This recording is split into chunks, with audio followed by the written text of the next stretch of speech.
Okay. Dwayne's ready when you are. Okay, we'll go ahead and start the meeting tonight. And I do have Mr. Coster and Mr. Conkling here, the gentlemen that do, help us with the flags at Memorial Park. Would you please lead us in the Pledge of Allegiance? Allegiance to the flag of the United States of America and to the republic for which it stands, one nation, under God, indivisible, with liberty and justice for all. Thank you, gentlemen.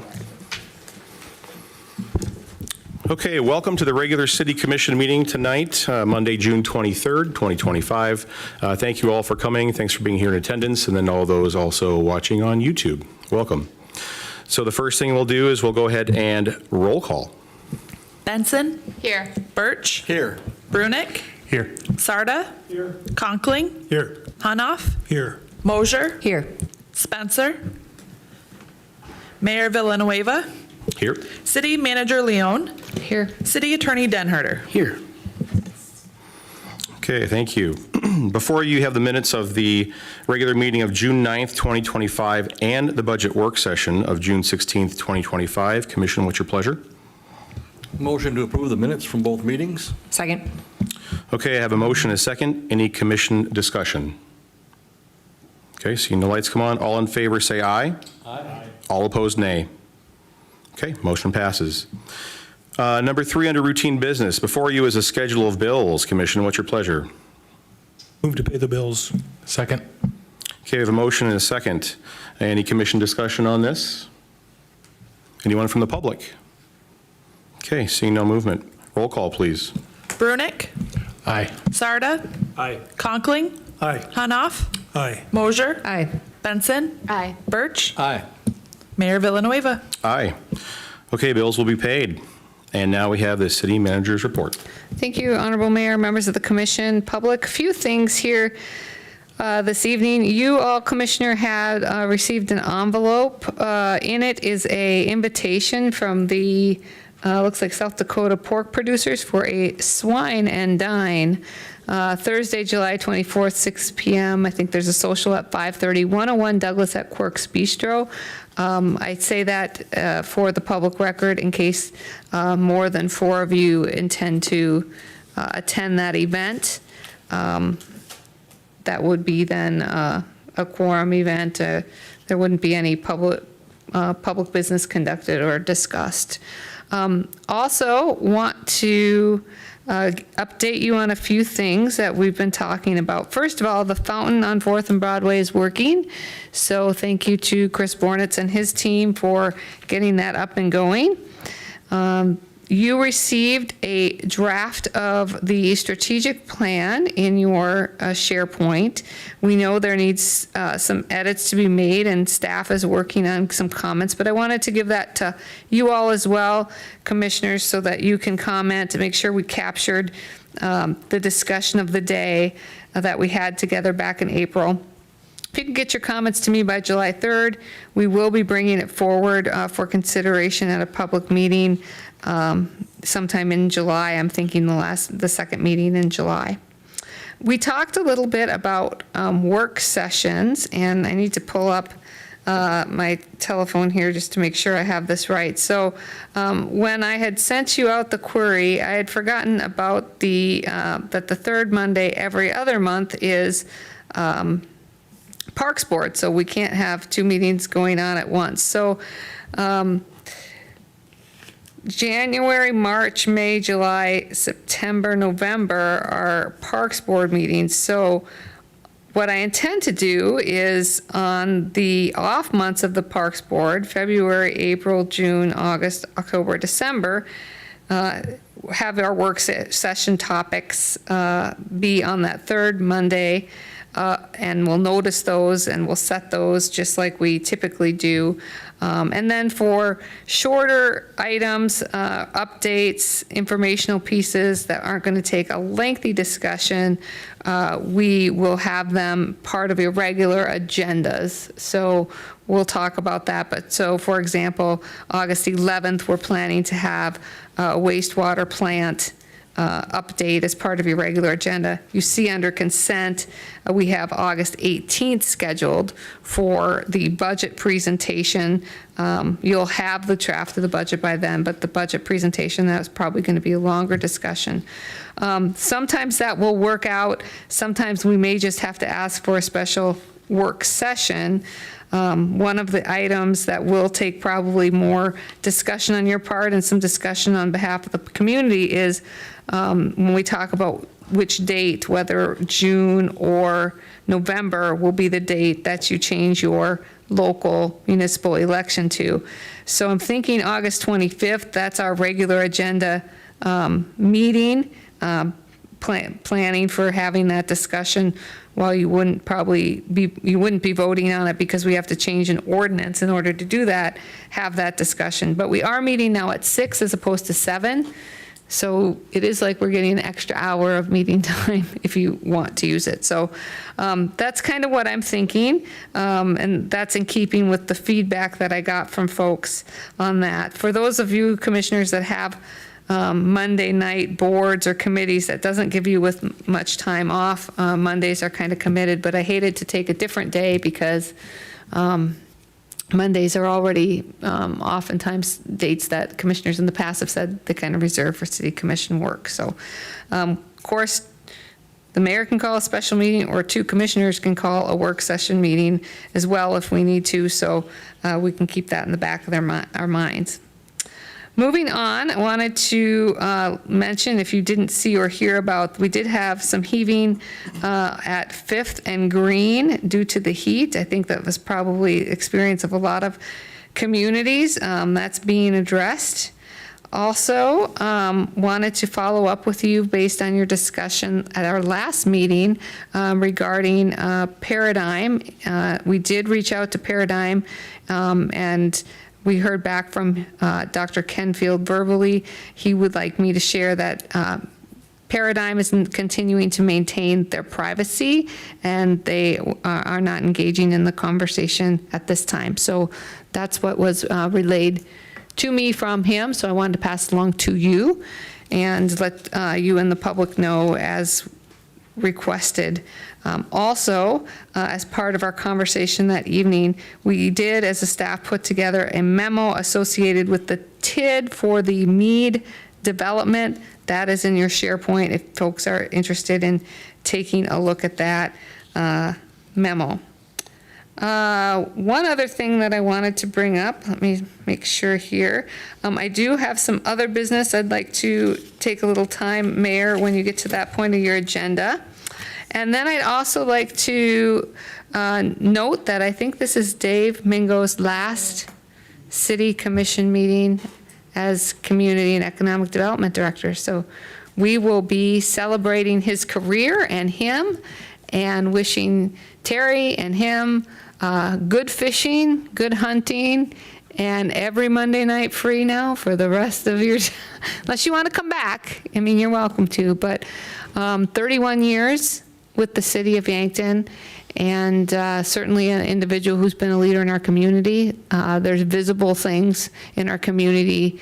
Almost every block you can point to as a way that Dave had a part in making look better or be better. So many people he's helped with their properties, helped them reach their goals, and helped Yankton reach a lot of our goals. So I think that warrants a big thank you and a round of applause.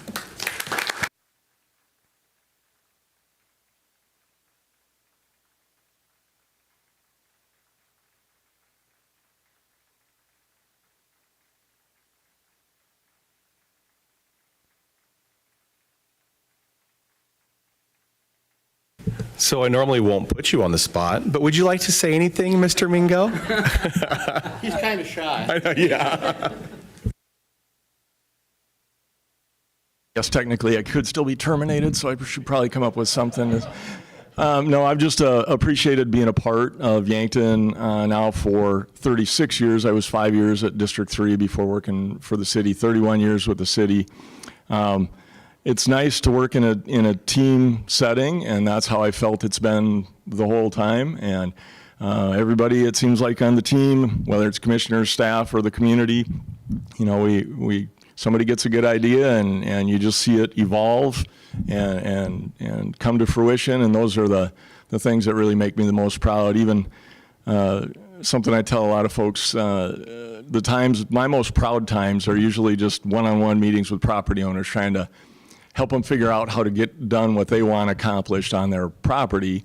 You know, they might come in with an idea that doesn't quite fit all the particular rules associated with it, but helping them figure out a way to get what they want done. And appreciate Amy and her kind words, and you all the kind words in the last few months. And am looking forward to having Monday nights free. So thank you. I won't drop the mic.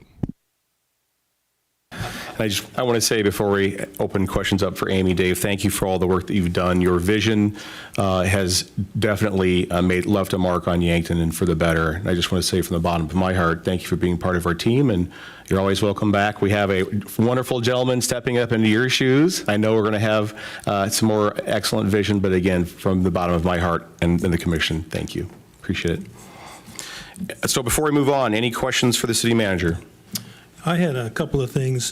When you were talking about upcoming topics, I still haven't heard if we have a plan to discuss the open meetings review, which is required in a new bill in the legislature passed this year. I don't remember the bill number, but I'm sure you remember. We talked about it at the strategic planning. So the bill was basically every elected body in the state has to do a review once a year of the open meetings requirements. And is that something we're going to discuss at a future agenda? Yes, thank you. So I believe that bill goes into effect July 1. There'll be a little bit of a mention of that tonight in Ross's dashboard, but we want to hear from the state and the Open Meetings Commission exactly the items they want us to cover. So once we have that from the state, we will schedule that. I'm open to feedback on if the commission feels that that's better to do regularly at the beginning of the year, or, I realize this year, because it's just going into effect, we'll need to do it before December 31st. Should we be doing it at the beginning, January, everyone gets a review, or do we wait till the election time, wherever that falls, we get our new seated commissioners each year and do it then? But that is something we will have to do annually. So I'm happy for feedback on when you want to do it this year. We don't have, I haven't seen yet anything from the state as to what they're recommending, but I'm guessing that's going to come out after next week. And also a question related to your paradigm update, and I'm frankly disappointed that we can't get a targeted opening date or a tour, but nevertheless, I asked the city attorney to send me a copy of the purchase agreement. And the reason I did that is because at the last meeting, it was indicated by the city attorney and Dave that they had met the occupancy requirement because they had an occupancy permit. Now, here's how I see an occupancy permit. It's kind of like a marriage license. Marriage license doesn't mean you're married. It means you have permission to get married. An occupancy permit doesn't mean it's occupied. It means you have permission to occupy it. And so I'm just going to say I disagree with the definition of occupied as having an occupancy permit. I think in that purchase agreement, it also states actively use and occupy, which I don't think they're meeting. I don't think we're surprised at the response we got. I mean, I pretty much called that. If you're not concerned yet, you should be. That's right. I forgot to mention that the purchase agreement doesn't say anything about an occupancy permit. It speaks to the condition being active use and occupancy, and I really don't believe that's been met yet. Okay. Is there any rebuttal on that, Ross, or we just want to move on?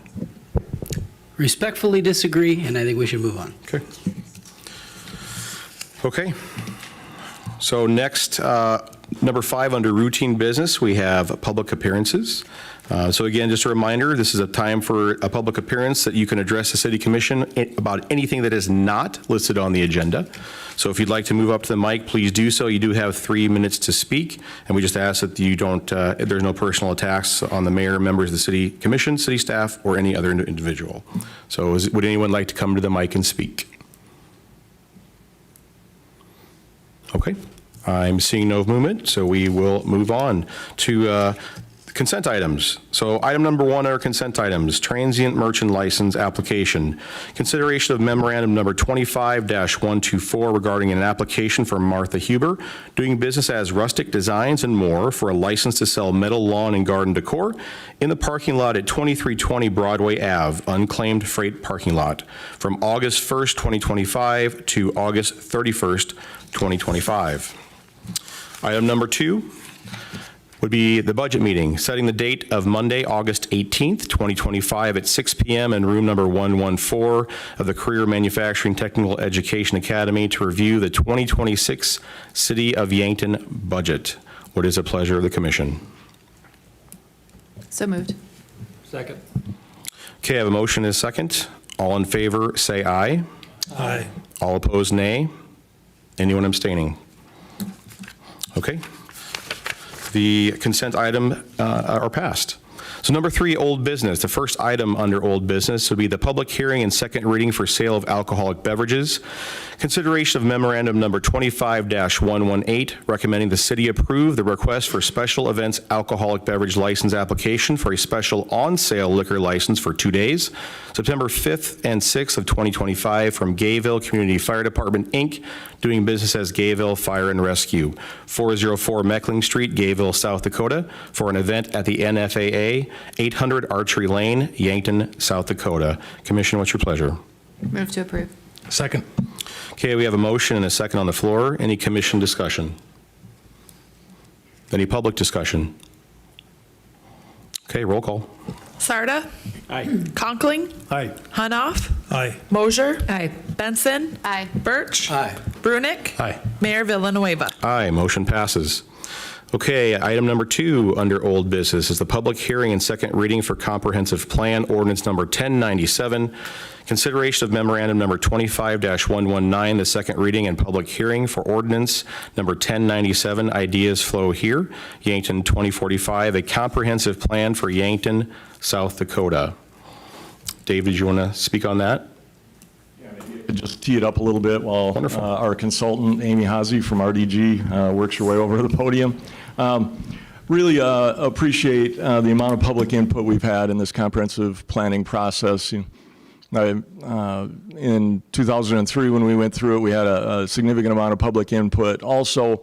But with today's technology available and the QR code surveys and things like that, we had even more than we did back then. So over the last year and a half, we've been essentially working on a document that you see before you that's in a final draft version and represents what we heard from the public and what we heard from the steering committee and what we heard from you through that process. So with that, I'd turn it over to Amy, and she's got about a 10 or 15 minute presentation here.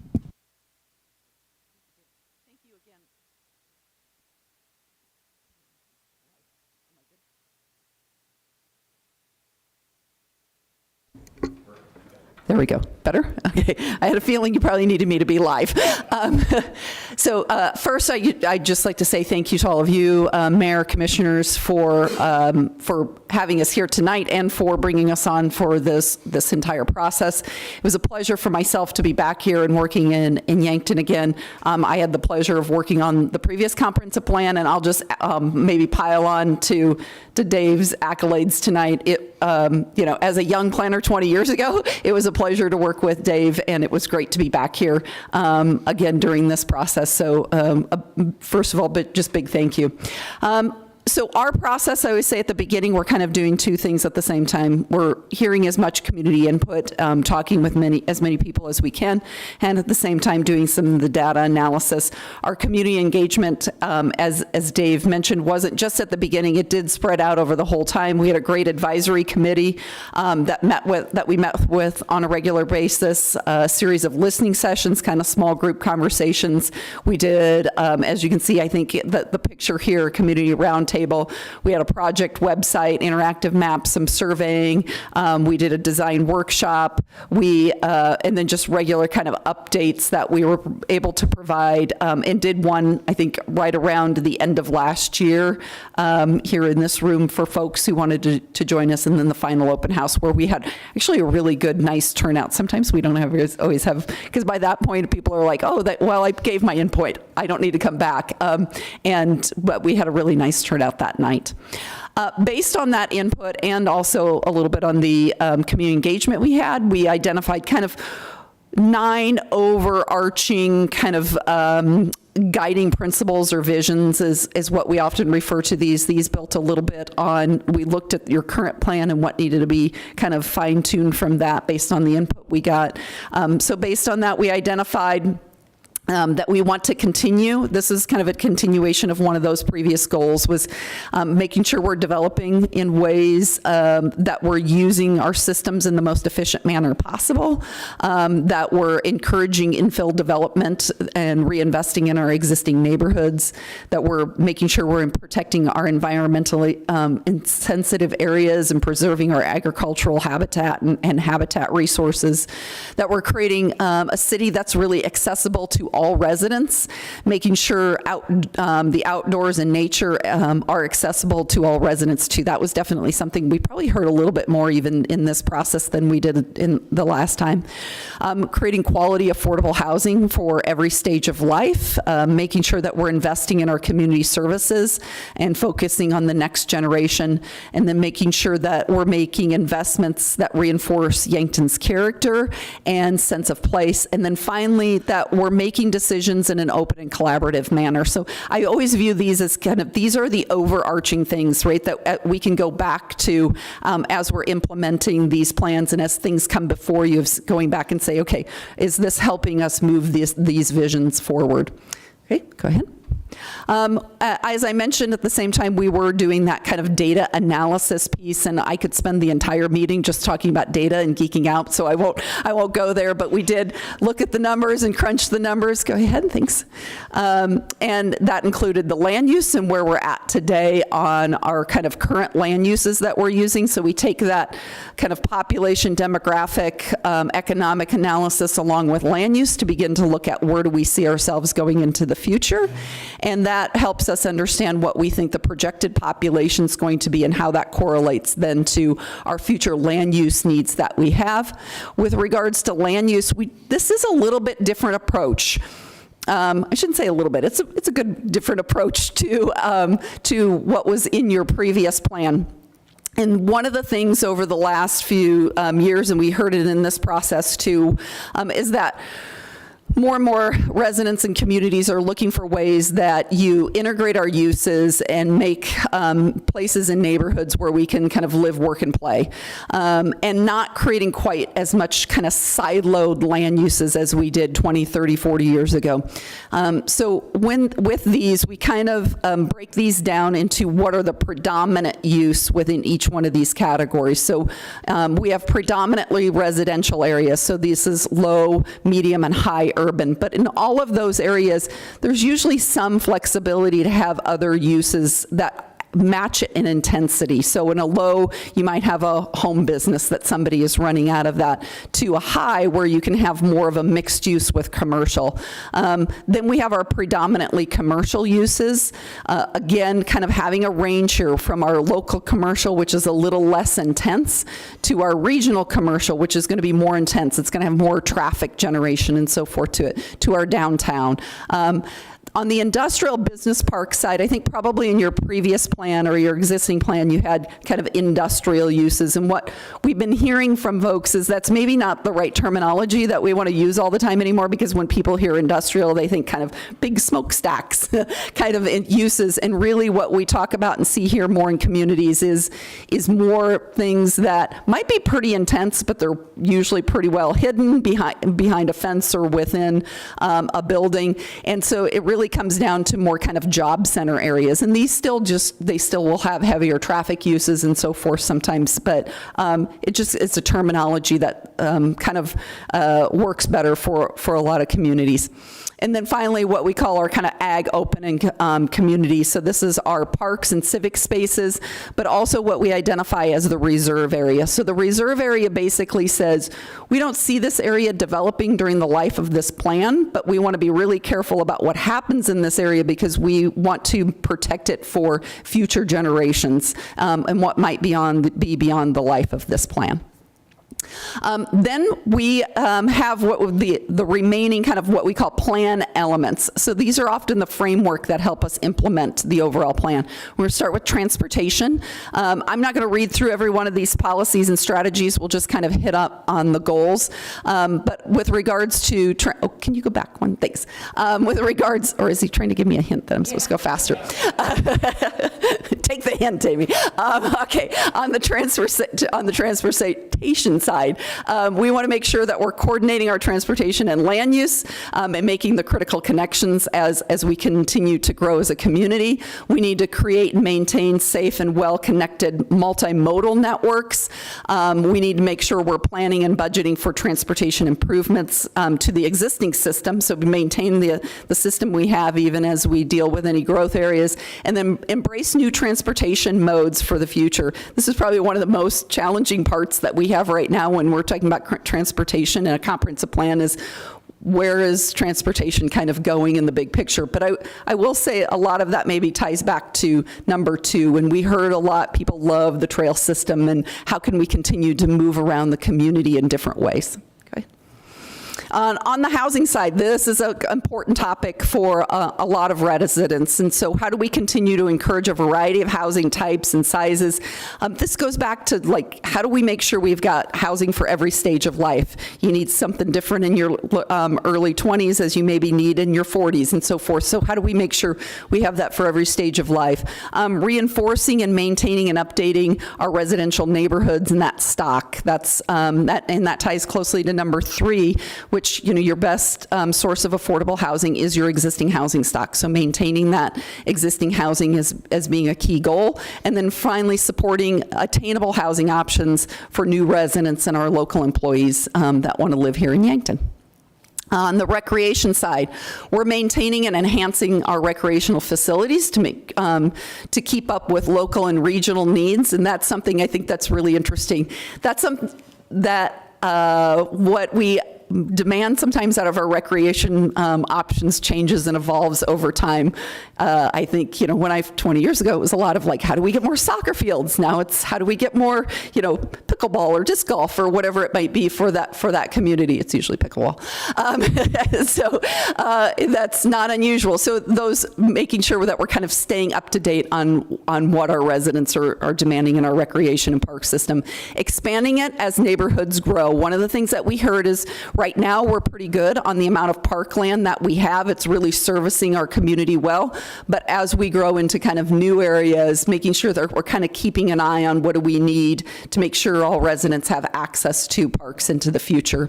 Plan and provide the system of interconnected trails and greenways, and then just continuing to sustain fiscal responsibility with increased maintenance needs as we move forward. On public services, budget and maintain all of our facilities to and adapt as we see changes happening, building cooperation and coordination with our public and private entities, strategically and reinvesting in our older neighborhoods in Yankton. We have to maintain that infrastructure system. And I always say that actually ties pretty closely to people maintaining their own homes, right? If the street in front of our home is being well maintained, we feel like we have more responsibility to maintain our own property, right? And then continue to involve all city departments in the plan development and implementation. Finally, I think this is the last one anyway, our visual city. And our goals here are enhancing the experience of traveling through and to Yankton, creating neighborhoods and commercial centers that are attractive and functional. Those two I think are really important because sometimes your visitors, the only thing they're really going to experience is what they see as they drive through your community or make that quick stop as they're passing through. So making sure that that's a really great experience and impression that's left upon them.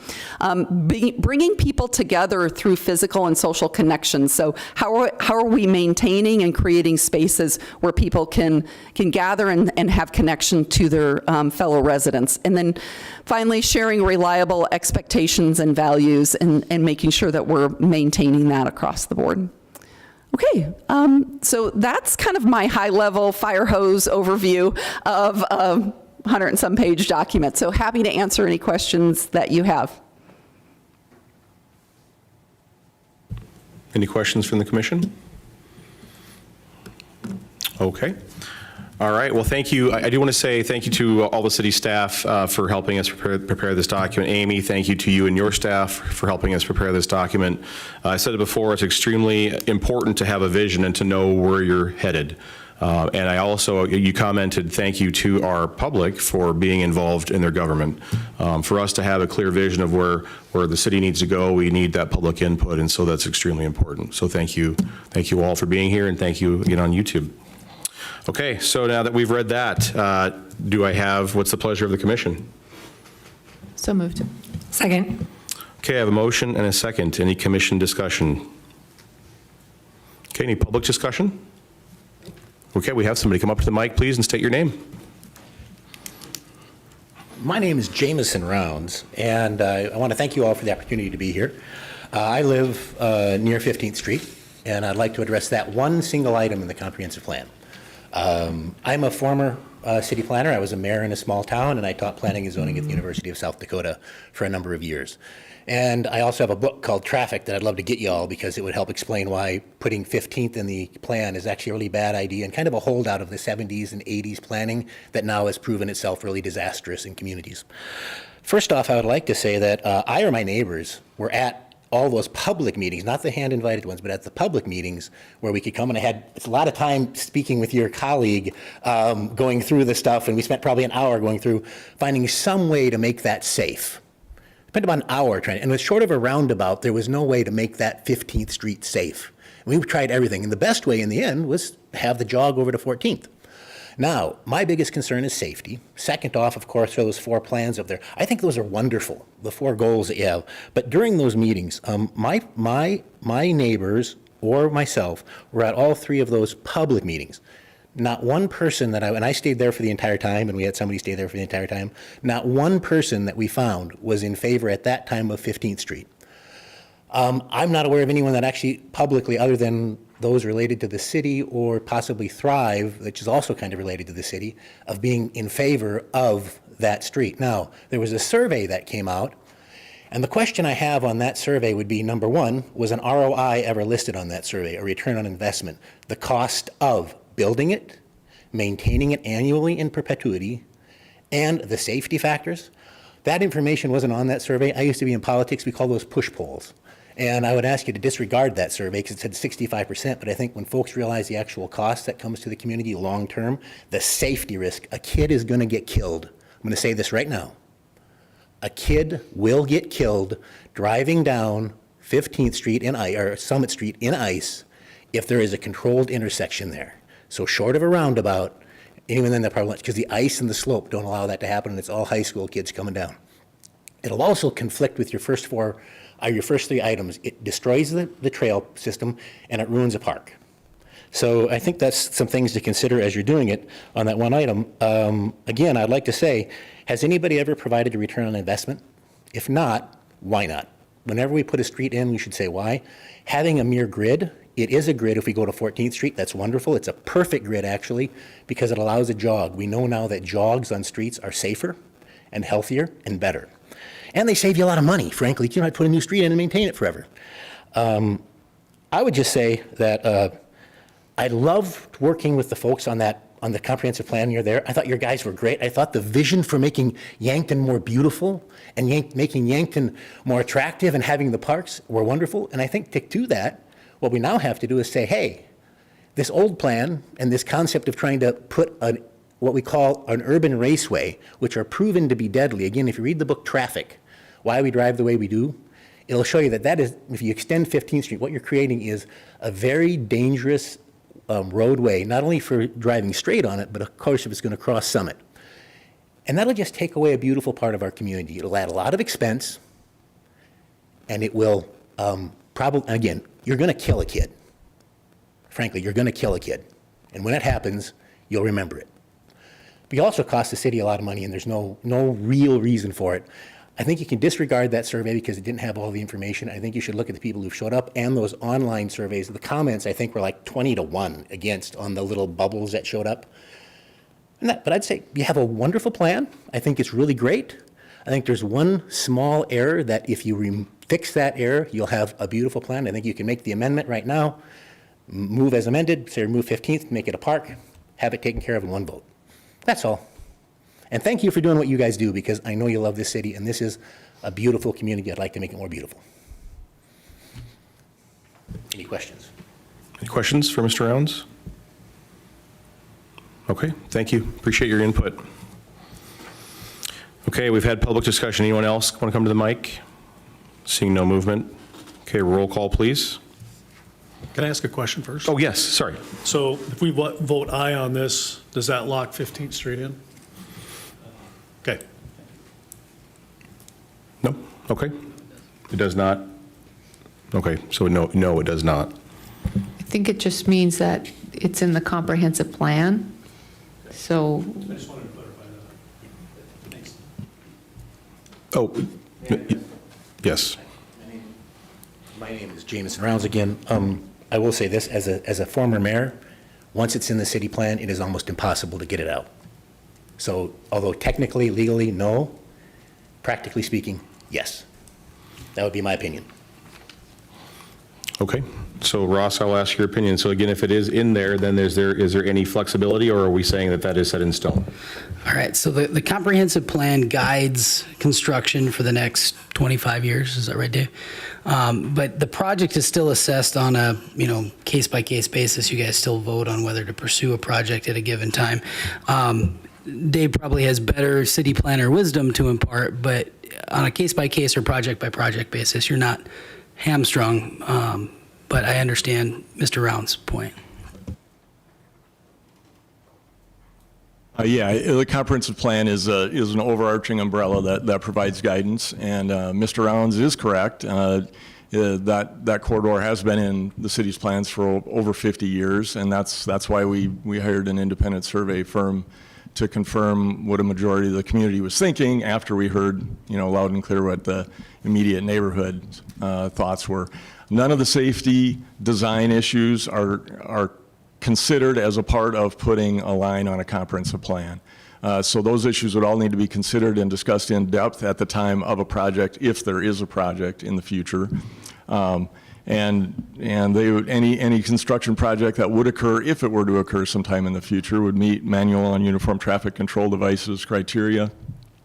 So the cost estimates for projects like that, for every project mentioned in the comprehensive plan, those aren't vetted or created in detail by engineers before a concept or thought is put in a comprehensive plan. Also, it's a guide for development.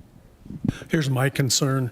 When this was brought up prior to the last election, and the city was kind of trying to move this forward, one of the justifications they used was it's in the comprehensive plan.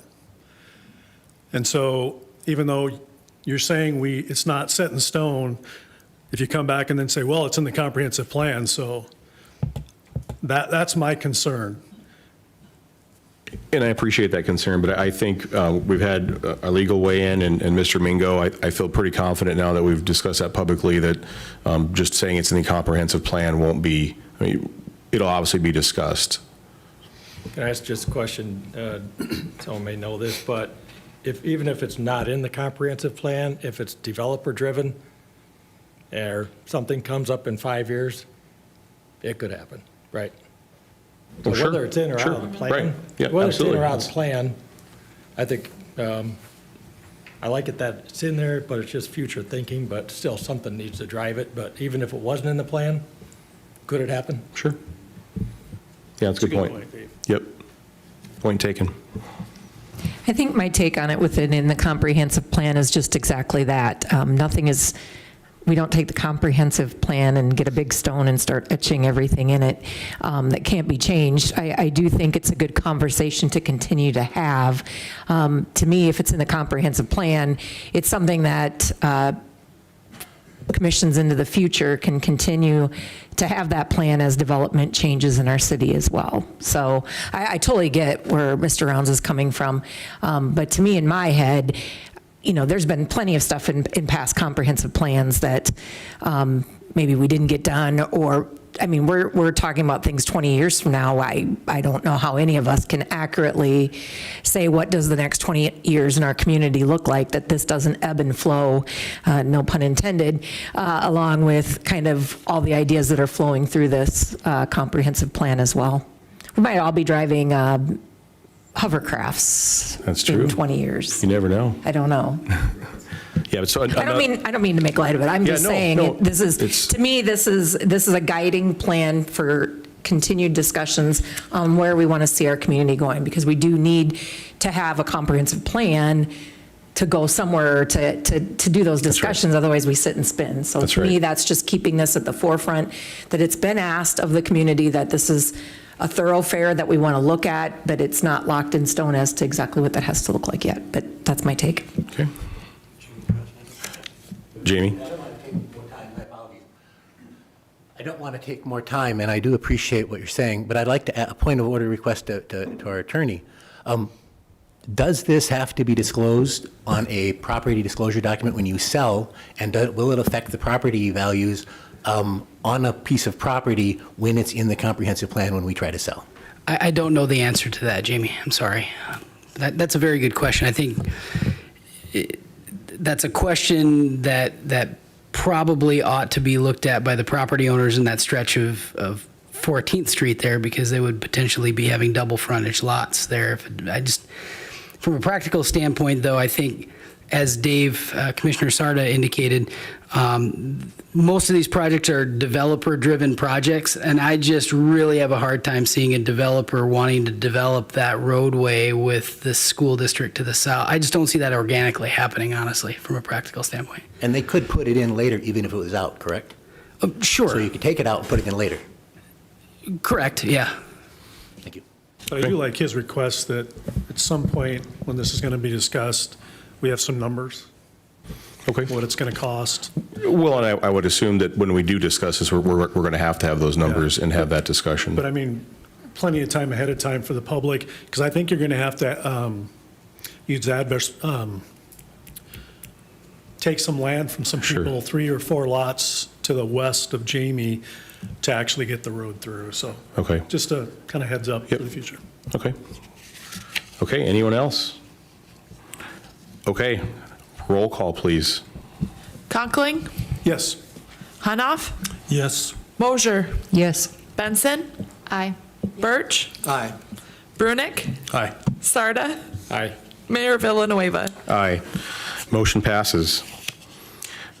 Okay, next, we have new business. And first, under new business, we have the annual supply of transport tank wagon petroleum products, consideration of memorandum number 25-120, recommending that the City Commission award the bids for the 2025-2026 annual supply of transport tank wagon petroleum products to Gerstner Oil Company, Inc., Yankton, South Dakota. Commission, what's your pleasure? So moved. Second. Okay, I have a motion and a second on the floor. Any commission discussion? Any public discussion? Okay, roll call. Hanoff, Aye. Mosier, Aye. Benson, Aye. Birch, Aye. Brunick, Aye. Sarda, Aye. Conkling. Aye. Mayor Villanueva. Aye, motion passes. Okay, moving on to item number 2 under new business, funding recommendation for VFW Avenue of Flags at Phantom Memorial Park. Consideration of memorandum number 25-121, recommending the City Commission make a motion to fund the request for the Veterans of Foreign Wars, VFW, Avenue of Flags project at Phantom Memorial Park in the amount of $17,576.70, utilizing a portion of the revenue of the recent off-sale liquor license. Amy, did you want to discuss this at all, or? Sure can. First of all, thank our veterans. We had a nice visit. Mr. Coster and Mr. Conkling and I did. They're same era as my father of veterans, so we thank them for their service, and thank all veterans for their service.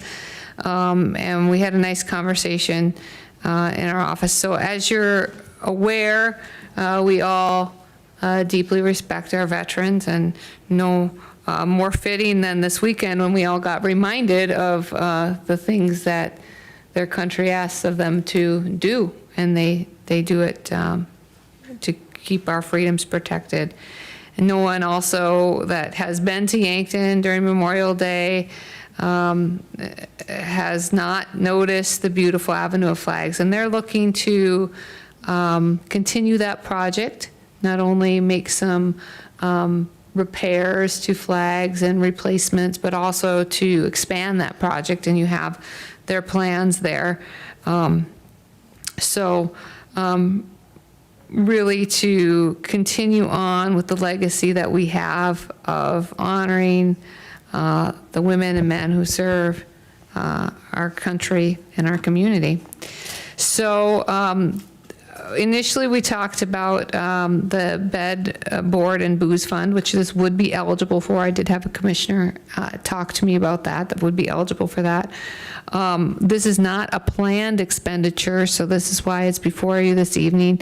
The request for funding is $35,153.40. What I suggested is perhaps, since this is a one-time ask that the VFW has made, that perhaps you want to use some one-time money, which we did recently have. Lisa would need to do some transferring, but I thought perhaps utilizing some of the funding that comes along through the off-sale. You won't have another off-sale liquor for quite some time, since those are based on growth, that you could use some of that funding. But you could use Triple B. After visiting with some of you, and also after looking at our other outside agencies, deciding where to come in, what I've recommended is a partial contribution. I do think this is something that the community would certainly support, if they should like to, if you should choose to approve my recommendation. Also, I'd like to say that the Parks Department, who we have a number of veterans serving the city in, but also who've served our country, are willing to help support this project by doing some of the in-kind work, and doing some of the prep work with the VFW. And the VFW, along with the Boy Scouts, have been putting up the flags for many years, and they also have talked to me about the fact that they have people to continue that legacy on, and they store the flags and those types of things. So you can see the breakdown there. Mr. Conkling and Mr. Coster are here if you have any questions for them directly. I'd like to make a motion, if that's okay. Yep. And I'm happy to explain it afterwards. I'd like to make a motion that we fund the entire request, half from the recent off-sale liquor license and half from the BBB. Second. Okay, we have a motion on the floor and a second. Any commission discussion? I'll explain my reasoning. Looking through all the budget and seeing some of the things that are spent on. And I did talk to Rob Stickney, who's head of the VFW, and one of the things we talked about was this group working with the VFW and a couple other groups to set up a fund and collect donations every year so that they have continuing maintenance, which would cover them pretty much in perpetuity.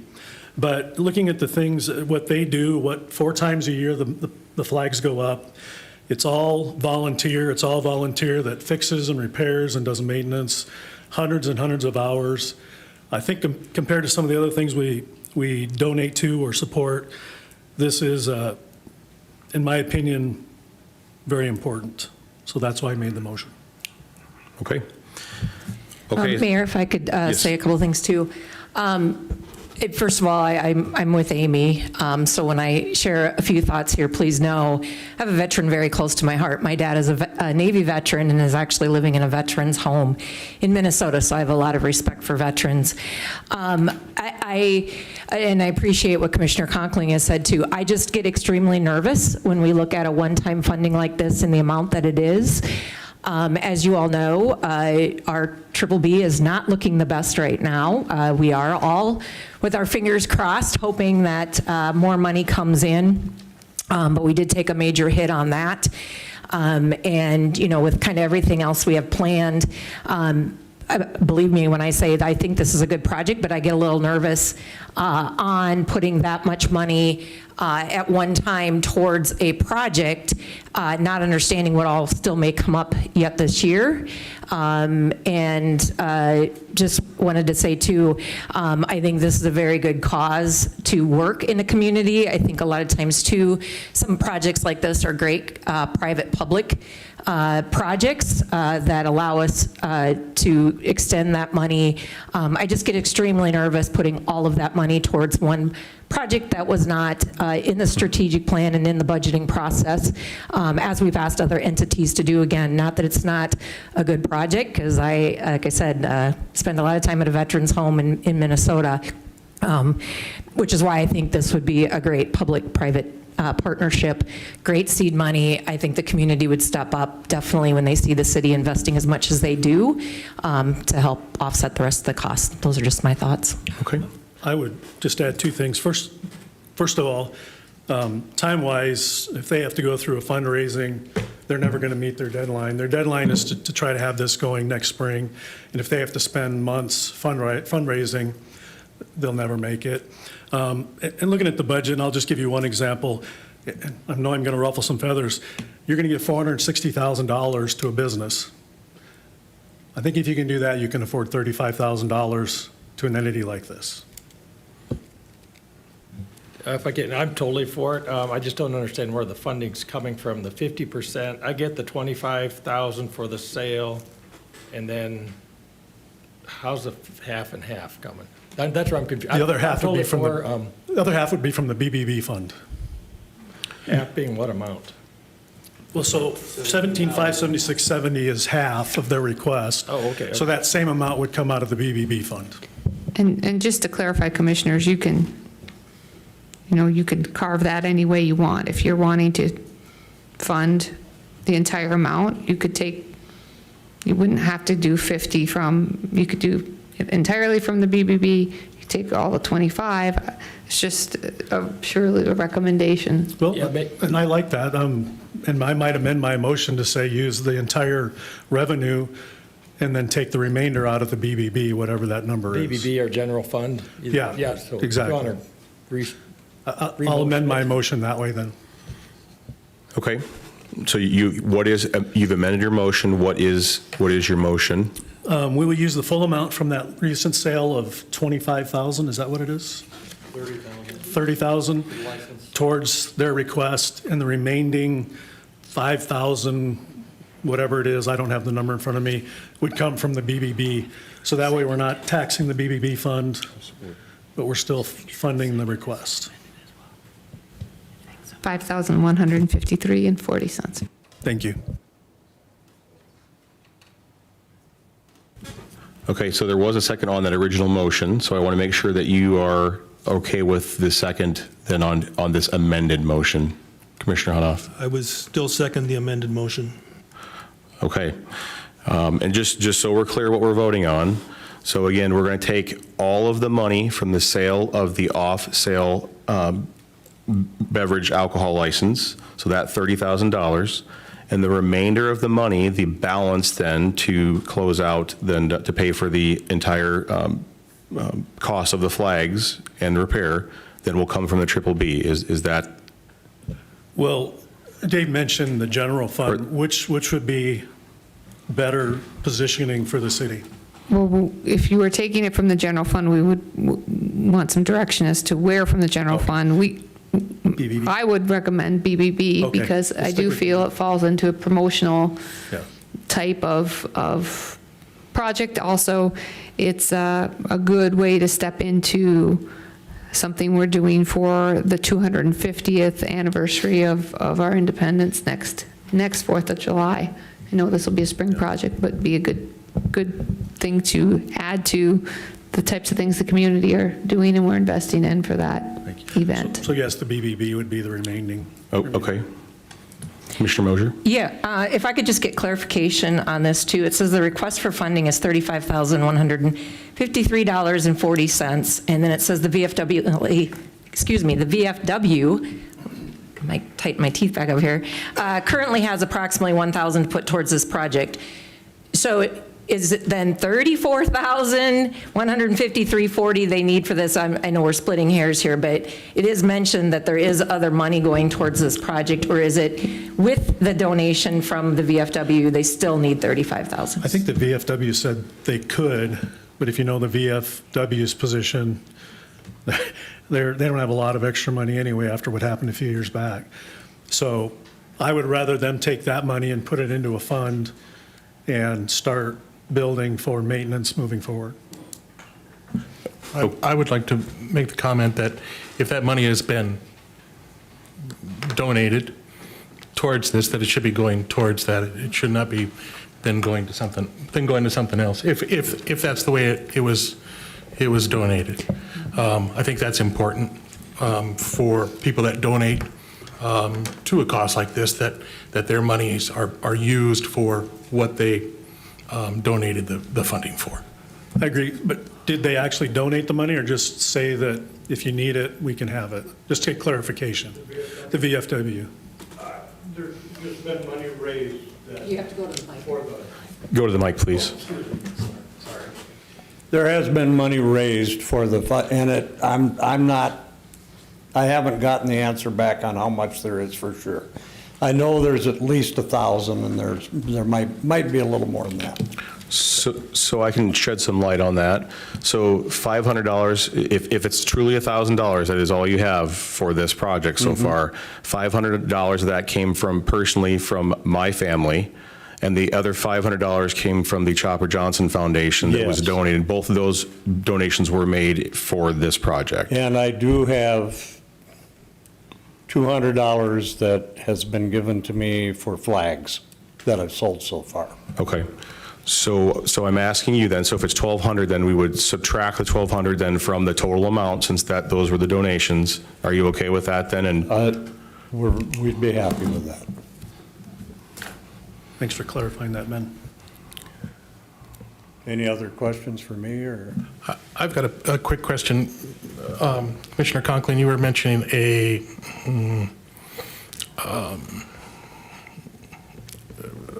maintenance towards these in the future. Could clarification be put on that? Sure. So I spoke with Rob from the VFW. He's in charge. Obviously those flags are going to experience some weather, and they're going to need some maintenance. Maybe one needs to be sewn or something like that. So we discussed a fund being created between maybe this group and the VFW. So there's at least two entities involved, kind of a checks and balance, that they would every year raise a little money on their own for that fund, so that if a flag tears, they've got money to fix it or replace it. And so they're kind of building up for the future when these start to wear down, so they don't have to come back in 10 or 15 years. All right. Well, I think that that's important and valuable. I think that there should be some donations. We were just talking about the flags or the donations that were made towards this project. But I think if we were to fund this, that I think it would be important to, that'd be something that could be done to raise funds for the maintenance of these flags, because we all know that they're going to, right? I mean, the weather is going to. We all saw the wind that was here this last weekend, and know what that does to flags and flagpoles. I think if we are to do something along these lines, that it's important to build maintenance in for the future. I might, when this last Flag Day, we did have one pole that was bent. Don't know if, what, two of them, okay. I don't know if someone leaned on, I don't know what happened, but anyhow, they're probably, I talked to the guy that we buy poles from, and he said if they're bent, they're probably not repairable. So that's just, ongoing things that. That's why I think that fund is important, so that you're working ahead of the game. And I think Rob at the VFW would help take the lead on that. He's pretty proactive, so.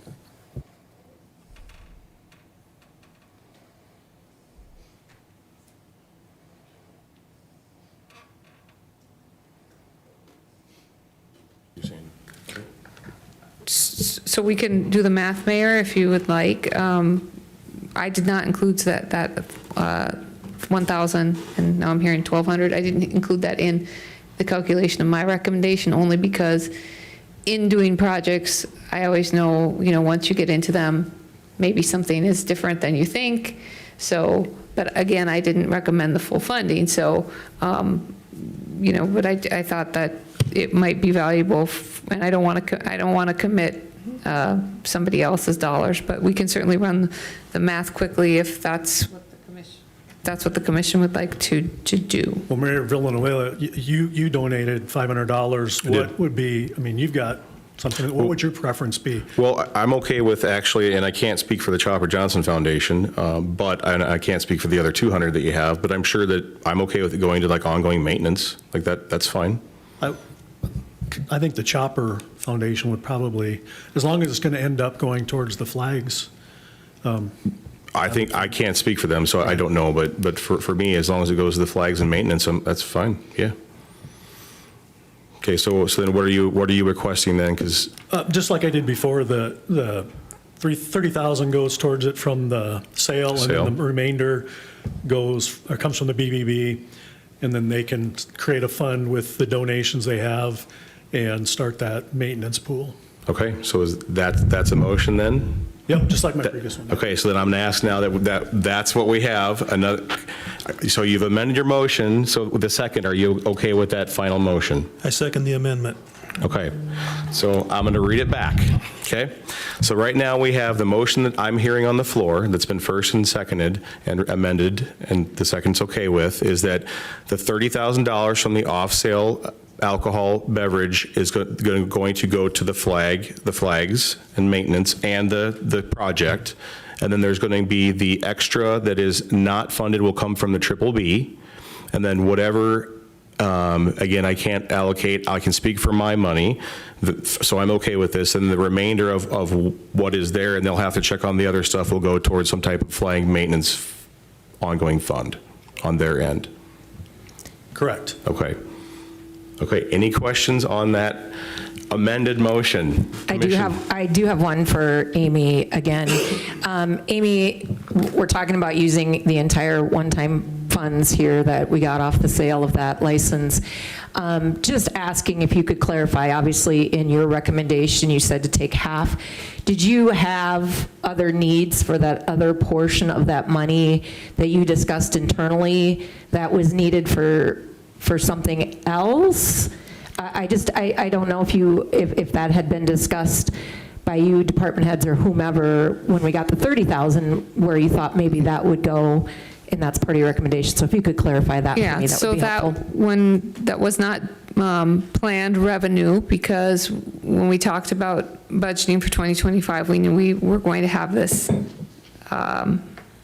sale, but we didn't know if anyone would bid on it. We didn't know what they would bid. So I believe it was receipted into licenses and to the general fund and licenses, et cetera. So As you all know, the state of our general fund, we can always utilize those dollars. We didn't have a specific project we were setting it aside for. Our general fund is not as robust as we had hoped, especially after that sales tax adjustment that we recently received. But it can be, we have the ability to transfer it and probably, I'm not going to speak for how Lisa will do it, but I'm thinking she'll probably transfer it into the triple B from the general fund, because we don't typically fund any outside agencies directly from the general fund unless you've done that in your budget process. So no, I mean, we can always use the money, but we hadn't planned on it, so it's not as though we have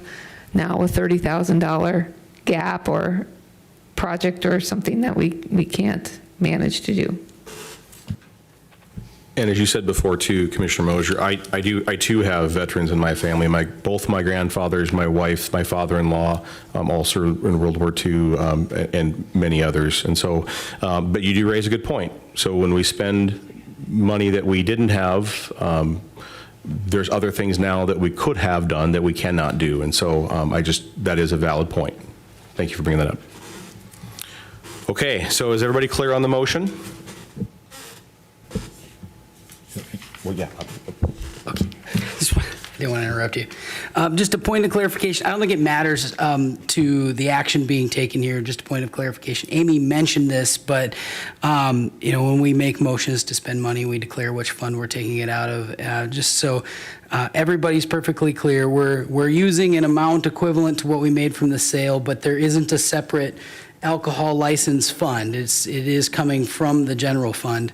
In an amount that is equivalent to that sale. So it would be the primary source being general fund, the rest coming from BBB. I don't know if that matters to anybody up here at all. I just want to make it clear for purposes of source of funding.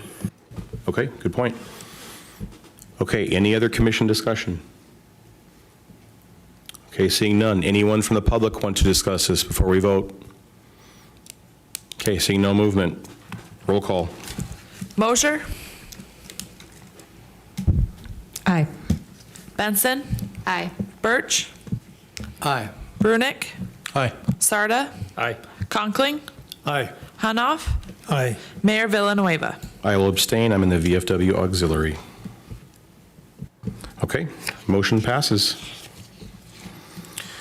Okay, number 3, the bid award for the Marne Creek Sanitary Sewer Crossing. Consideration of memorandum number 25-122, recommending that the City Commission award the bid for the Marne Creek Sanitary Sewer Crossing to Slowey Construction for the total amount of $975,909,000. Commission, what is your pleasure? Can we clarify that we're making a motion for $975,000, not million? Thank you. Thank you. That's a lot of money. So let's clarify that. I misread that. $975,000, $975,909. Thank you, Commissioner Mosier. With that, I'll make a motion. We have a motion. I'll second that one then. Okay, perfect. We have a motion and a second on the floor. Any commission discussion? Okay, seeing none. Anyone from the public? Okay, seeing no movement. Roll call. Benson, Aye. Birch, Aye. Brunick, Aye. Sarda, Aye. Conkling, Aye. Hunoff, Aye. Mosier, Aye. Mayor Villanueva. Aye, motion passes for much cheaper than I originally read. How great, just save some money. Number 4, peddler's license.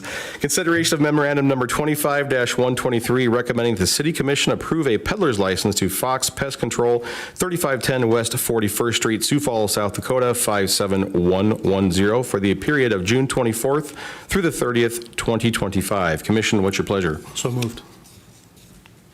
Second. Okay, I have a motion and a second on the floor. Any commission discussion? Anyone from the public? Roll call. Birch, Aye. Brunick, Aye. Sarda, Aye. Conkling, Aye. Hunoff, Aye. Mosier, Aye. Benson, Aye. Mayor Villanueva. Aye. Okay, passes. Okay, number 5, the City Commission dashboard. This is a consideration of memorandum number 25-125 regarding the dashboard for Yankton Board of City Commissioners. And I want to remind everybody that there will be no action taken on this item. City Attorney Denherter is moving to the mic.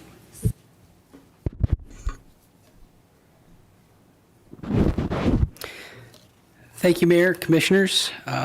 We tried to do this once a year. We did not last year.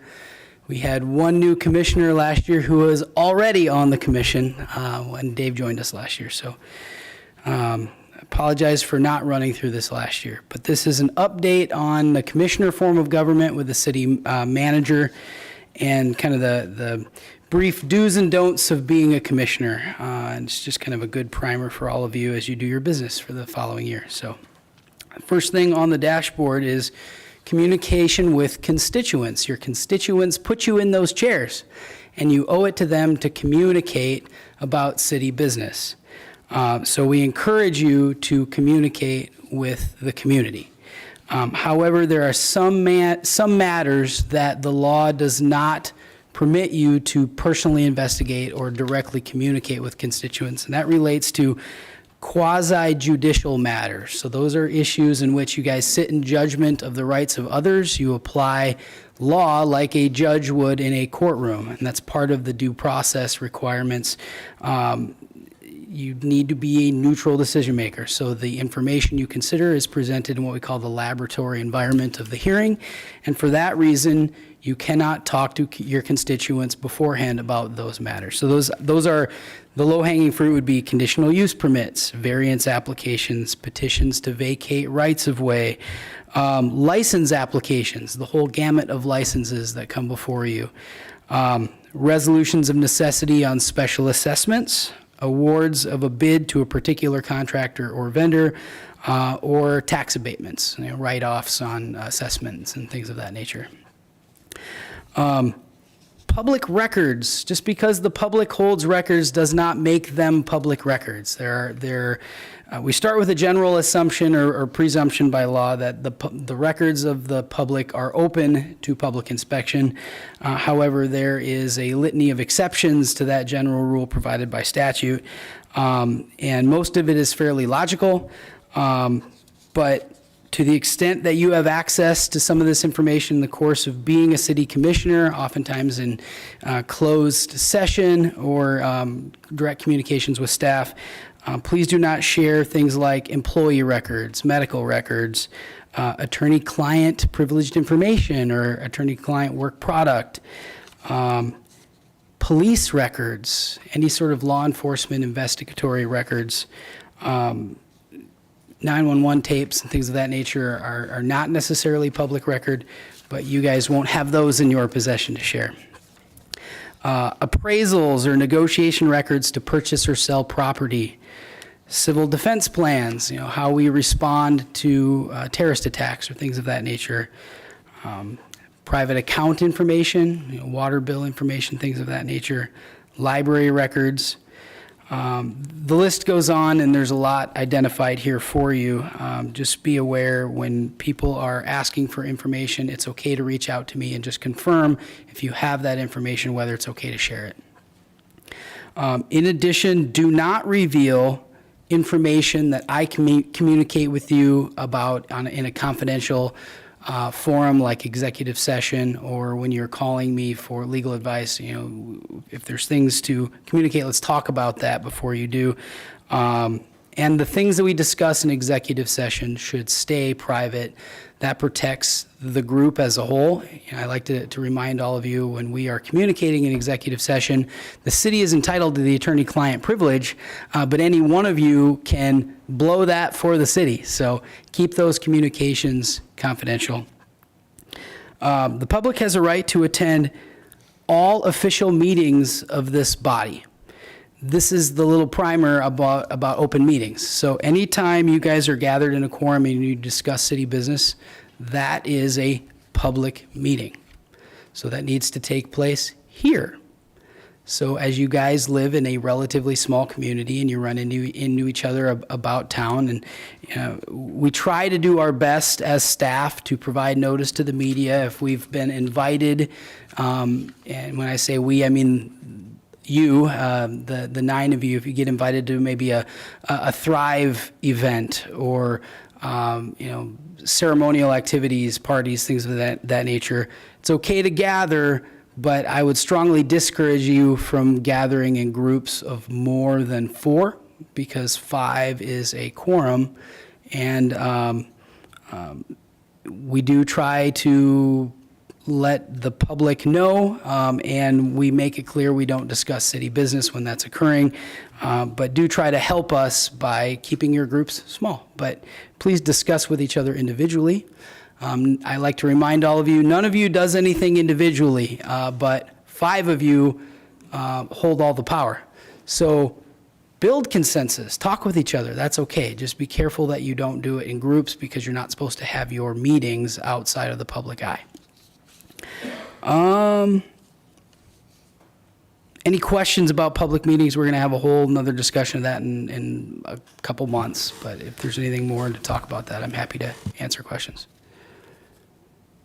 So I just want to be clear, so people know this, so the public knows this, that we are allowed to talk to each other about things. And again, everything we talk about, any decisions that we have should be made here once we have all the input necessary Correct. here. But if we do that in groups of more than 4 or more, then it becomes a... No, 4 is okay. Okay. 5 will get you in 5. trouble. Yep, Yeah. so more than 4, then now it becomes a closed meeting, and that's a huge problem. Correct. Okay. And another way that we can trip and fall, email chains. Do not email blast each other, because you are creating a written public meeting. Okay. Does that make sense? That makes sense. Okay. And that's the reason why in emails from staff that come to you guys over the course of a year, staff will send it to everybody, but the final comment is do not reply all, because by doing so, you're creating a public meeting. Ross, I have a question. It's Yeah. happened before, and I'm just curious, and I know that city staff does a great job of announcing when there's possible quorums, but we could all be at a movie on the same night. If I walk into a movie theater and see 4 other city commissioners already sitting in there, do I need to go to a different movie? Can I still sit there as long as I don't congregate with the other 4? We've had it come up before, and then somebody feels like they have to leave. Yeah, and that is not because the law. there's 5. Yeah, so it is both the presence of a quorum and a deliberation or a vote on a matter of public business.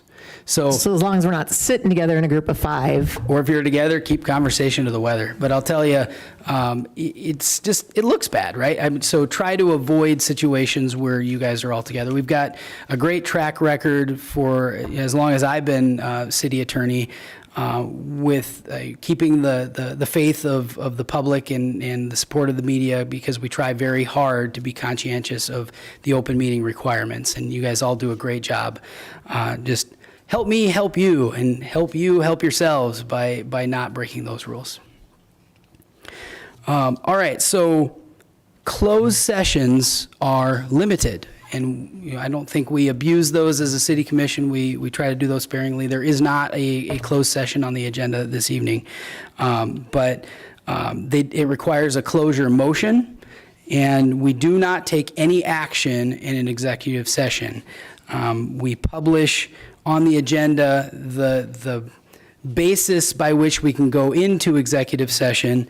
And one of Commissioner Hunoff's recommendations that I think was a good recommendation was, instead of just blasting, these are the things, we can talk about any of these things and we're going into closed session, we now do identify the specific subject matters that we are planning to discuss, and if it's not on that list, we don't add more than after the fact. But that list involves personnel matters, the city as an employer, legal consultations, it's contractual matters, negotiating contracts, business matters. A lot of times there's opportunities presented through the city that remain confidential, kind of economic development, planning matters, and a lot of that information is private proprietary business stuff that's still sort of percolating into plans, and that stuff is not always available for public consumption.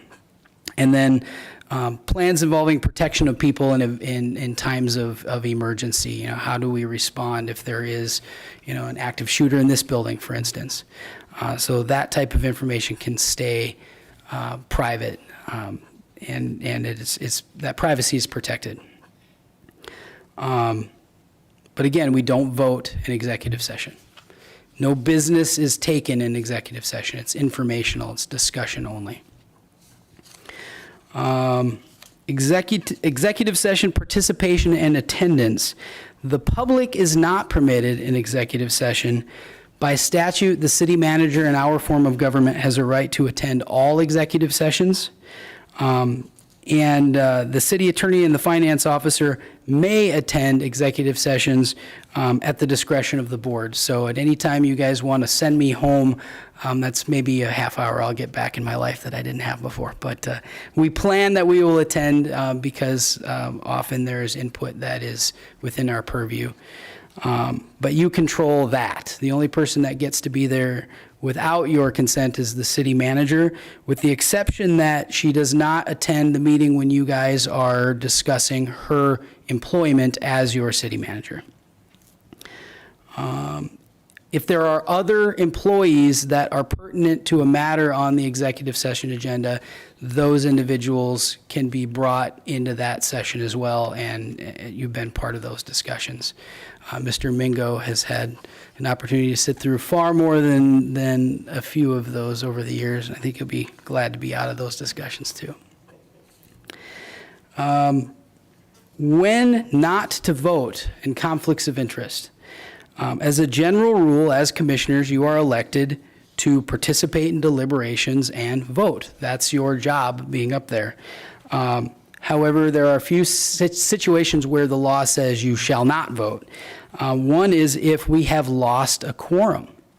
That can happen if people leave. It can also happen from conflicts of interest. It hasn't happened since I've been city attorney, but I know that it happened before my time. We will address that if that occurs. Do not vote if there is an improper public notice of a meeting given. One thing that we are blessed with the city the size of Yankton with a competent staff is we don't get to this point in a given month having a meeting without the proper notices being published, the agendas posted. So we generally don't have to worry about that issue. We do not vote on matters where the item is not on the agenda.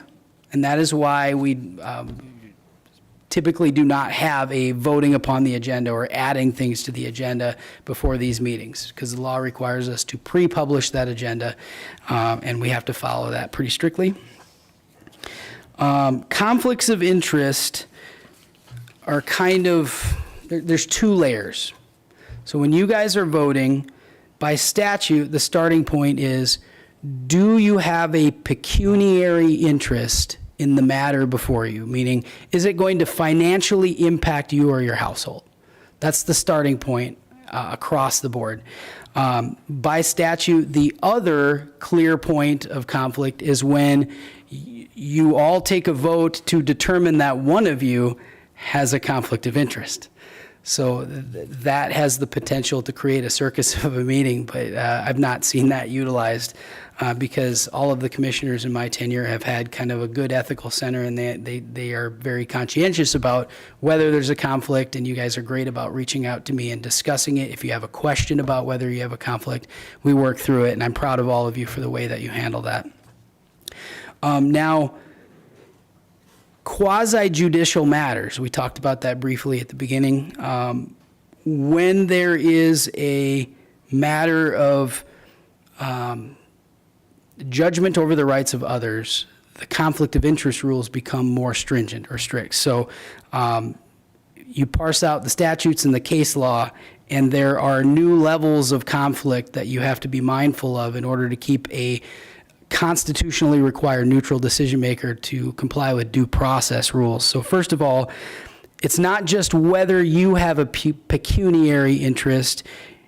you have a conflict of interest in those matters if you have an indirect pecuniary interest that financially benefits one closely tied to you, which could be an employer or a family member. If you have a direct personal interest that benefits you or a blood relative or a close friend in a non-financial way. And that's not always easy for me to determine for you. You know, you have to look at yourself in those situations and say, hey, you know, I feel strongly about that particular issue because it's going to affect my buddy. I better step back. So that's something you guys all have to be mindful of. You know, the example that I've got in here is a matter of great importance, as in the case of a commissioner's mother being in a nursing home subject to a zoning issue. You know, that came out of a particular case. So, you know, not one that we would necessarily think of as creating a conflict, but that could create a legal conflict for purposes of making you no longer a neutral decision maker when deciding on the rights of others. Or an indirect personal interest, which could be a situation where an individual's judgment may be affected because of membership in an organization and a desire to help the organization further its policies. So that doesn't happen very often, but I can give you a perfect example. Years ago, North Douglas, trying to finish off that chunk of street, that was many, many years in the making. And when that came before the commission a couple years before I was city attorney, there was questions as to the impact of assessments and construction of that street on the Catholic cemetery. And we had a majority of commissioners who affiliated with the Catholic Church at that time. So that was a perfect example where affiliation created a conflict problem. And, you know, time took care of that. We got a really nice street on North Douglas now. But that's an example where quasi-judicial issues need to be sorted through a lot more carefully. And then the last thing on my list is rulemaking or legislative matters you should not vote on if you have an unalterably closed mind. So it doesn't happen very often, but it's the idea that Mike was alluding to earlier.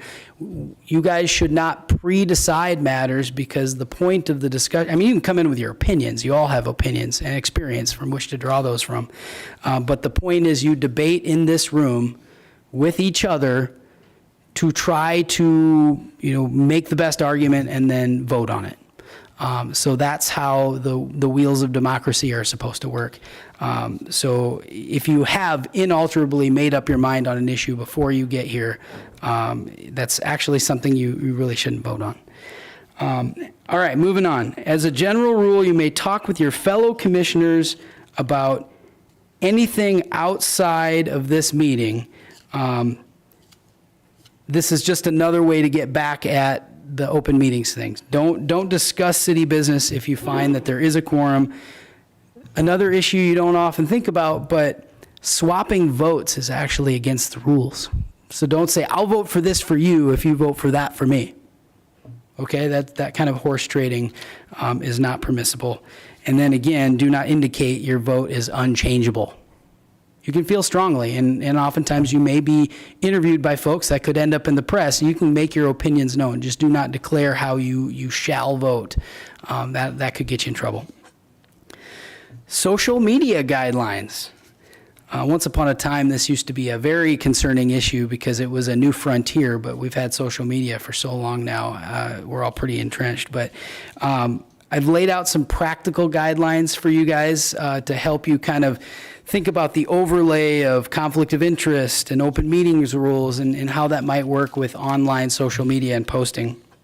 So I've given you each, when you went through orientation with me, a memorandum on kind of the do's and don'ts of social media. I can always share that with you guys again.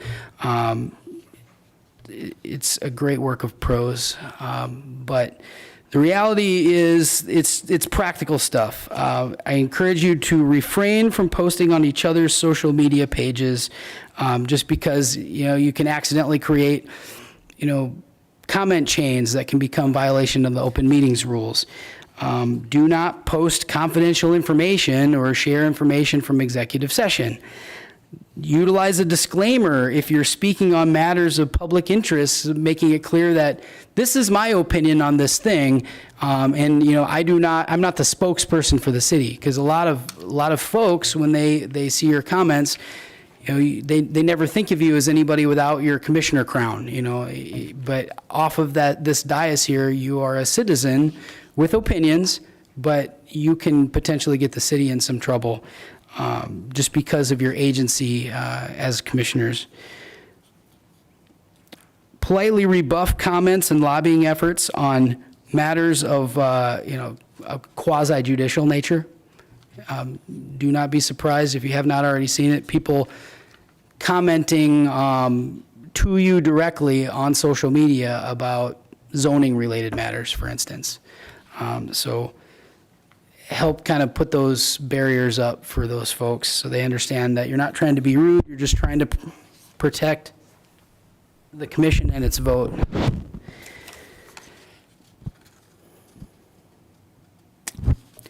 This one is maybe a little outdated, but consider abstaining from voting on quasi-judicial issues involving those who are Facebook friends. Anymore, I bet I have 2,000 Facebook friends because I don't think I've ever said, no, I don't accept if someone asks to be, okay, so do I really have 2,000 friends? If people know me, they would not buy that, but practical considerations. If you got questions about social media, please reach out. The rest of this relates to our commissioner form of government with a city manager. We are the only city in South Dakota that uses this published form of government. We are not home rule. We actually have a set of statutes that now, just through time and evolution, is just for Yankton. It's kind of fun. We have a strong city manager.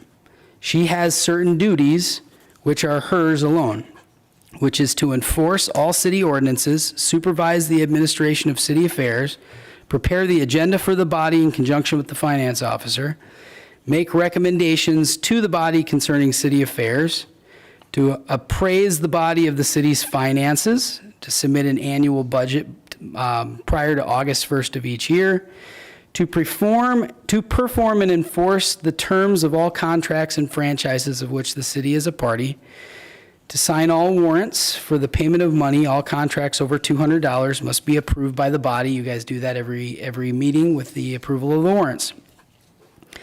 And to prepare and introduce, with the help of the city attorney, all ordinances and resolutions, and to appoint and remove all officers and employees, or to do the same through the delegation to a department head. So all city employees, except for Lisa and myself and Amy, and the library board of trustees, work for Amy. Library director. Library director, I think technically, also, she's an employee who works for you, No. but I think she's hired by the trustees. And Yes, the library board of trustees don't work for me. Correct. Okay. If I said that wrong, I'm sorry. Yeah. Commissioners, on the other hand, it is your purview to review issues presented by the city manager, to collect input from with the limitations set forth herein. So I said that wrong. To consider public input with the limitations I've discussed. So no quasi-judicial matters. It's your job to vote on issues with the limitations we discussed. So vote unless you have a conflict or those few other circumstances that do not prevent you or permit you to vote. It is your job to appoint and remove the city manager, finance officer, city attorney, and members of the library board of trustees. And you guys have the power within your authority to inquire information of city employees. Now, with our particular form of government with the city manager, we have to be careful how that inquiry is processed. It should come through the city manager so that we are not directing the employees of the city. In addition to the duties of commissioner, our mayor has the following additional responsibilities and privileges. It is the mayor's job in the commissioner form of government to preside over the commission. It is the mayor's job to receive service of process in litigation or subpoenas. It is the mayor's job to be the head of the city for military and ceremonial purposes. And in times of public danger or emergency, the mayor can take command of the police. It's cool, right? To appoint additional police, govern by proclamation, and call on adults to aid in the enforcement of laws, and call out any organized militia within the county to suppress any riots or other disorderly conduct. Those are some fun, arcane rules, but that is our form of government and the do's and don'ts of being commissioners. Any questions? One item on your list I'd like to maybe challenge is, when we were talking about setting the agenda and approval of the agenda, we're in a distinct minority among elected bodies in South Dakota in that we do not act at the start of the meeting to officially approve the agenda. Sure. And I know you have your reasons. You mentioned that that's because we don't want to be taking action on things that weren't part of the prior notice of the meeting. But most of the bodies, if not all of them that do that, have an understanding that anything added to the agenda that night, there will be no official action on. And so I like the idea of having that, the school board, Yankton School Board approves their agenda at the start of the meeting, Yankton County Commission, every city our size does. And so I think there's value in that, so that if a commissioner has something on the agenda that perhaps they brought to the agenda and for whatever reason they want to postpone to another meeting, that gives them an avenue to do that. And also to add something, as I said, as long as no action will be taken at that meeting. So I think that has value, and at some point I'd like us to consider that. Sure. I would gently push back against you only removing stuff from the agenda, moving it to another meeting. That's no problem. I mean, and you guys can do that even if there isn't a time and place on the agenda to do that. That's it's your meeting, and you guys have the ability to control what you talk about, and you can exercise motions as you sit there to move things. I get very uncomfortable adding things to the agenda when it's not publicly noticed ahead of time. But we did recently update Article 2 of our municipal ordinances, and one of those ordinances was the structure of the agenda. And I remember at that time, there was discussion of this body about whether to include an approval of the agenda as a point on that agenda, as a specified thing to appear there. And I gave this same opinion I just gave at that time, and it was the will of this body to keep that portion of it off. But you guys have the ability to control your ordinances, and as a body, if you want to add that on, that's fine. I just get very uneasy to add things to an agenda that hasn't been previously noticed, so. Well, you may be won't beat the dead uneasy, but horse, there's nothing in statute that prohibits it, and we do have 3 new commissioners, so from time to time, we may reconsider things that we've considered in the past. See, I disagree with you, Commissioner Hunoff, because we cannot deliberate on a matter that is not been noticed when we have a quorum of commissioners present. So I don't mean to Are you telling pick a me that debate with you all the school publicly in the forum, boards- but Are you telling me all the school boards, county commissions, and city commissions that act on their agenda at the start of the meeting are wrong? to the extent that there might be matters of public importance that are deliberated on in that meeting, when there's items added to an agenda that had been previously published without those, I think they're potentially skating on thin ice. But that's not necessarily what you said. I mean, to have that on the agenda, to approve the agenda at the beginning of the meeting, that is not illegal. I just think if you're adding things to be discussed or deliberated at that time, that's what potentially puts the body in jeopardy of violating the open meetings rule. So for that reason, I just don't recommend that this body do that. I understand you don't recommend it, but I don't think there's anything prohibiting it. Sure. Any other questions? Any other questions for Ross? Thank you. I think it's good to have a refresher like that. Appreciate you putting it all together. And even if we've been on the commission before, it's just good to get a refresher. Thank you. I'll try to do it next year too. Thanks, guys. Ross, I do have a quick question before you walk away, though. One of the things I want to ask you about is the commissioners are not permitted to give orders to any subordinate. It's a Class 2 misdemeanor. I want to make sure the public understands that Sure. we can't direct department heads to do anything. Again, we have a purview over you, Yep. Lisa, and Amy. Correct. And that is who we can direct. Correct. Correct? Yep. Okay. And so when you say direct, like what would be your, I want to understand, because I'm just curious, like a direction or a request, is there, asking someone or directing someone, I see a difference. Is there a difference? So asking is safe, directing is technically a misdemeanor. Yep. So the idea is, I guess a metaphor or an analogy I think has always served me well in this notion that collectively you guys are the navigators, but the ship sails through the direction of the captain who you've hired as the city manager. So you tell her which direction to point the ship, and she takes it there. If you tell the sailors what to do along the way, you're going to get yourself in trouble. Fair enough. Is that helpful? Yeah, and one last question. So just to be clear too, so if that does happen, if that were to happen, if somebody was to direct, which is wrong, then who are you prosecuting us? Then who is prosecuting the commission? In that particular case, it's a state statutory violation, so that would be potentially a prosecution through the state's attorney's office or potentially through the attorney general's office. Okay.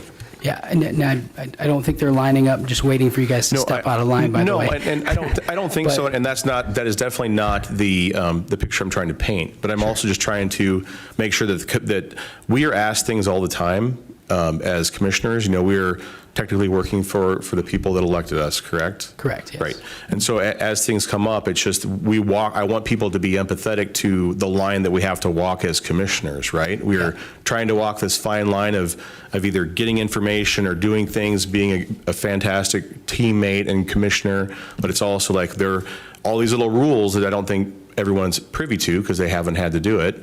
And while I'm here, I do want to say too, this is the last book I got is my onboarding, and I just want to give kudos to Lisa. I know Lisa put this together along with some other people, but it's a fantastic book. It's a great way. There's lots of good stuff in here for commissioners to know.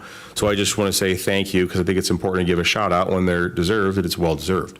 So thank you. Yeah, thank you, commissioners. I'd like to say Amy's assistant Jean does a great job too. She does. She did most of the hard work. She did. Fair enough. Thank you, Jean. Oh, yes. Sure. What do you have, sir? It's a little out of order, but. I shut off the microphone. Microphone, sir. I shut it off, I'm sorry. I'd like to say thank you. We'll work diligently to get this done properly in a good manner, and it goes to my heart. Thank you. Happy to help. I also thank you, and each and every one of you. And because we're going to take this and take the ball running, I have a question for Lisa and Amy, and that would be, is tomorrow Dan and I are going to pursue to buy the flags, flagpoles, whatever. And my question would be, if one of these entities say, okay, you want to buy X number of flags, we want half the down payment. Who do I? We can make arrangements. What I did is I shared your guys' phone numbers with Lisa. I hope that was okay. That's So she's perfect. going to give you a call tomorrow, and we can get the ball rolling. If we need to do a manual check outside of our scheduled bill, since it was publicly acted on, we can do that. Okay, thank you. We're going to get the road running tomorrow. Yep, anything else we can follow up, like Amy said after, okay? All right, thanks so much. Thanks for all your work. Appreciate it. Okay, number 5, future business. Is there any, this is a time where there's any future business for the city commissioners to address the commission regarding matters not on the agenda. Again, we will not deliberate. Commissioners, is there anything you would like to add for future business? I think didn't Amy bring something up? Yes, I do have one thing. Thank you. So if you'll recall, the commission approved a project, a water main replacement North Douglas. It's going to be 19th to 21st Street, I believe, is the area of the project. And I've had a couple residents visit with us regarding the sidewalk on that street, on the west side of that, of Douglas there. So wanting to know if we have two commissioners, since I'm following the action that you've previously taken, I have to move ahead with that action, but wondering if we have two commissioners who would like to put that on a future agenda for consideration. The next available agenda would be July 14th, I believe. So we have a late start kind of to our Mondays next month. So if there are, I will, get that on a future agenda and communicate that with the residents. Okay, so do we have two commissioners that would like to put that discussion on the agenda? I would. Okay, we have one. I'm fine with that, too. Okay, we have two. Okay, so then that item will be added to the agenda of, you said July 14th? Yes, I can put it on the 14th. Ross, does that give you the time you need to do your research? I would prefer a little bit more time because I might have to communicate with the council for the people involved, and I want to make sure that that's fully researched before we get to that spot. So Okay. I prefer the second meeting in July, if that's Okay, okay. I think that's July 28. Looks like it to me. Okay, so the July 28 meeting, so both commissioners that are bringing that forward, are you okay with the July 28th meeting? Yes. Okay, Excuse me, I'll communicate that to the residents so they're able to participate. sounds good. Okay, thank you. Anything else for future business? Okay, seeing none. Right now, I'd like to entertain the motion to adjourn the meeting of this evening. Second? Okay, I have a motion and a second. All in favor, say aye. Aye. Any opposed, nay? Anyone abstaining? Okay, thank you, everybody.